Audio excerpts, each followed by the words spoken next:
মানে যোৱা 14 তাৰিখৰ পৰা 17 তাৰিখলৈকে এটা ছাৰ্ভে হৈছিলে য'ত এটা team expert of team under the guidance of doctor Sonali Koch madam director Kaziranga তেওঁৰ আণ্ডাৰত এটা ছাৰ্ভে চলি আছিলে য'ত আমি বহুত ইউনিক মানে বেলেগ বেলেগ প্ৰজাতিৰ ভেকুলী সাপ পাইছোৱে কিন্তু তাৰে ভিতৰত বহুত ইউনিক মানে কেইটামান স্পেচিছ পাইছোঁ য'ত ফাৰ্ষ্ট ৰেকৰ্ড ফ্ৰম কাজিৰঙা আৰু ৰেকৰ্ড হৈছে এইবাৰ ডিউৰিং দিছ ছাৰ্ভে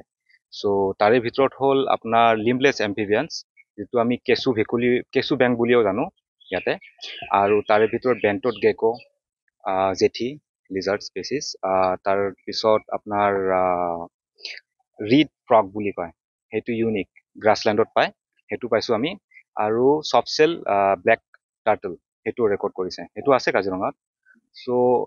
সেইটো ছাৰ্ভেৰ ভিতৰতো মানে বাহিৰত আমাৰ একদিনীয়া এটা ট্ৰেইনিং প্ৰগ্ৰাম দিয়া হৈছিলে ফৰেষ্ট ষ্টাফক য'ত নলেজ শ্বেয়াৰিং প্লাছ স্পেচিছ আইডেণ্টিফিকেশ্যনৰ বাহিৰেও কেনেকৈ আপোনাৰ স্নেক হেণ্ডেল কৰিব লাগে প্লাছ আদাৰ ছেফটি মেজাৰ্ছ সেইবিলাক এক্সপাৰ্ট কমিটিয়ে ষ্টাফৰ লগত হেণ্ডছ অন এটা ট্ৰেইনিং দিছিলে